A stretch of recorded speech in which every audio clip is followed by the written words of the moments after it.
Hello guys, तो कैसे हैं आप सभी का मेरे यूट्यूब चैनल सुनील स्टडीज़ पर हार्दिक स्वागत है। अगर आप मेरे चैनल पर नए आए हो तो मेरे चैनल को सब्सक्राइब करें, शेयर करें।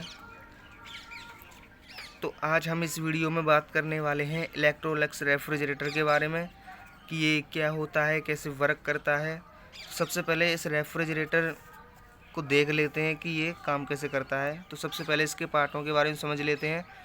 ये हमारा जो पार्ट है वो जनरेटर है, ये हमारा एनालाइज़र है यानी कि इसको विश्लेषक बोलते हैं, और ये हमारा कंडेंसर। ठीक है, कंडेंसर के बाद है हमारा एक्सपेंशन वाल्व, एक्सपेंशन के वाल्व है हमारा एवेपोरेटर, और एवेपोरेटर के बाद है हमारा अवशोषक। अवशोषक के बाद हम हीट एक्सचेंजर लगाते हैं और हीट एक्सचेंजर को जोड़ देते हैं हम जनरेटर से। अब इसकी वर्किंग की बात करते हैं कि ये वर्क कैसे करता है। तो सबसे पहले इस जनरेटर में क्या है, हमारा अमोनिया है। ठीक है, और अमोनिया में कुछ मात्रा जल की भी है। तो इसे गर्म करने के लिए हम किसी बाहरी युक्ति की सहायता लेंगे, जैसे बर्नर की सहायता ले सकते हैं या किसी विद्युत हीटर की सहायता ले सकते हैं। तो इन दोनों की सहायता से हम क्या करेंगे, इस अमोनिया को गर्म करेंगे, जिससे क्या होगा, वो वाष्प में परिवर्तित होगी और जनरेटर के बाद वो एनालाइज़र में जाएगी। एनालाइज़र में क्या है, एक के ऊपर एक प्लेट लगी होती हैं। तो जो अमोनिया में जो जल वाष्प के जो कण हैं जो वाष्पित हो गए हैं, तो उनको इस एनालाइज़र में अलग कर देंगे हम। तो एनालाइज़र के बाद क्या है, जो हमारी शुद्ध अमोनिया है वही आगे जाएगी और कंडेंसर में जैसे ही जाएगी तो वह अपने तापमान को खोने लगेगी, जिससे वह द्रव अवस्था में परिवर्तित हो जाएगी। ठीक है, तो कंडेंसर में वह द्रव अवस्था में है अमोनिया। अब कंडेंसर के बाद हम उसको एक्सपेंशन वाल्व में भेजेंगे।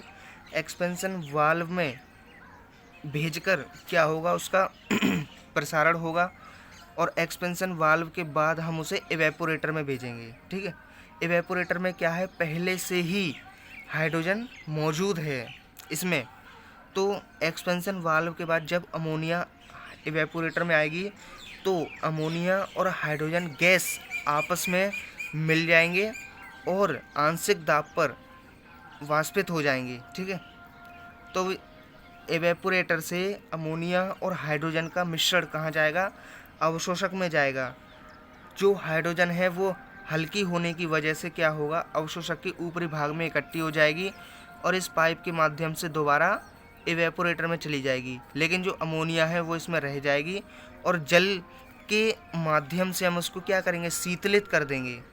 अब उसे हीट एक्सचेंजर में भेज देंगे और हीट एक्सचेंजर में उसके तापमान में कुछ बदलाव करके उसे जनरेटर में भेज देंगे। ठीक है, तो ये तो इसकी सिंपल वर्किंग की बात हो गई। अब थोड़े बहुत इसके इंट्रोडक्शन की बात करते हैं कि इसका इंट्रोडक्शन क्या है।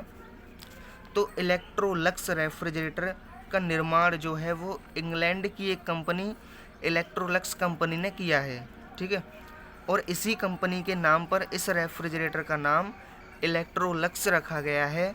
इस रेफ्रिजरेटर में 3 तरल यानी कि अमोनिया, जल, हाइड्रोजन, इन तीनों का प्रयोग किया जाता है, इसलिए इसको 3 तरल रेफ्रिजरेशन सिस्टम भी कहते हैं। ठीक है, अब इसके थोड़ा बहुत और भी देख लेते हैं कि इसका प्रिंसिपल क्या है।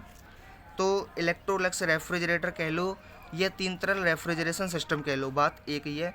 तो ये क्या है, अवशोषक के सिद्धांत पे काम करते हैं। ठीक है, जो हमारा इलेक्ट्रोलक्स रेफ्रिजरेटर है वो अवशोषक के सिद्धांत पे क्या करता है, काम करता है। और इसकी वर्किंग समझ लेते हैं पार्ट बाय पार्ट, जो हमने पहले ऊपर बताई थी। तो जनरेटर का मेनली काम क्या है, जनरेटर का उपयोग हम अमोनिया को गर्म करने के लिए करते हैं तथा गर्म करने के लिए किसी बाहरी स्रोत जैसे विद्युत हीटर या बर्नर आदि का उपयोग किया जाता है। अमोनिया में कुछ मात्रा जल की भी होती है और वो भी अमोनिया के साथ जल में परिवर्तित हो जाती है, यानी कि वाष्प में परिवर्तित हो जाती है। अब इसके बाद ये कहाँ जाती है, विश्लेषक में जाती है। ठीक है, अब विश्लेषक की बात करते हैं। तो जनरेटर से जो वाष्प अमोनिया और जल वाष्प जो है वो विश्लेषक में आती है, और विश्लेषक में क्या है, एक के ऊपर एक प्लेट लगी होती है, जिससे होकर अमोनिया तो निकल जाती है लेकिन जल वाष्प के कण उन प्लेटों से चिपक जाते हैं तथा वो आगे नहीं जा पाते तथा विश्लेषक से शुद्ध वाष्प अमोनिया ही आगे जाती है। अब इसके तीसरे पार्ट की बात करते हैं कि इसका तीसरा पार्ट कैसे काम करता है। तो तीसरा है इसका कंडेंसर। ठीक है, तो विश्लेषक के बाद वाष्प अमोनिया जब संघनित्र में आती है तो संघनित्र में आकर क्या होता है, अमोनिया आकर द्रव अमोनिया में परिवर्तित हो जाती है, यानी कि अपने तापमान को त्याग देती है और वो ठंडी हो जाती है, यानी कि द्रव अवस्था में परिवर्तित हो जाती है। यह एक ऊष्मा विनिमित्र की तरह काम करता है। हाँ, यह एक ऊष्मा विनिमित्र की तरह काम करता है। अब एक्सपेंशन वाल्व की बात करते हैं कि एक्सपेंशन वाल्व क्या होता है। तो संघनित्र से द्रव अमोनिया एक्सपेंशन वाल्व में आती है और यहाँ पर इसका प्रसारण होता है। ठीक है, इसका प्रसारण होगा, ये फैलेगी, इसके बाद इसे हम कहाँ भेजेंगे, वाष्पित्र में भेजेंगे। ठीक है, तो एक्सपेंशन वाल्व से द्रव अमोनिया वाष्पित्र में आती है। वाष्पित्र में पहले से हाइड्रोजन गैस होती है, यानी कि पहले से ही मौजूद होती है हाइड्रोजन गैस। वाष्पित्र में अमोनिया और हाइड्रोजन गैस मिलते हैं, जिससे द्रव अमोनिया आंशिक दाब पर क्या होती है, वाष्पित हो जाती है और प्रशीतन प्रभाव उत्पन्न करती है। अब अवशोषक की बात करते हैं कि अवशोषक क्या होता है। तो वाष्पित्र से अमोनिया और हाइड्रोजन का मिश्रण जो है वो अवशोषक में आता है और हाइड्रोजन हल्की होने की वजह से क्या होगा,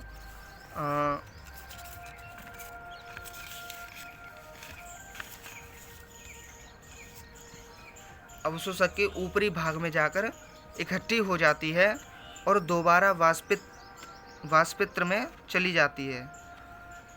अब गर्म अमोनिया की ऊष्मा को जल की मदद से क्या करते हैं, हम शीतलित करते हैं, किसमें, अवशोषक में, और अमोनिया को हीट एक्सचेंजर से गुजारकर दोबारा जनरेटर में भेज दिया जाता है। तो यहाँ तक हमारा क्या है, एक चक्र पूर्ण हो जाता है और बार बार इसे दोहराया जाता है। अब इसके उपयोगों की बात करते हैं। तो इसका उपयोग औद्योगिक इकाइयों में नहीं किया जाता। क्यों नहीं किया जाता, क्योंकि इसका जो निष्पादन गुणांक है वो बहुत कम होता है। ठीक है, अगर आपको मेरी ये वीडियो अच्छी लगी तो इसको लाइक करें, शेयर करें, सब्सक्राइब करें और बेल आइकन को प्रेस कर दें, जिससे मेरी वीडियो का नोटिफिकेशन आपके पास जल्द और सबसे पहले आ जाए। धन्यवाद।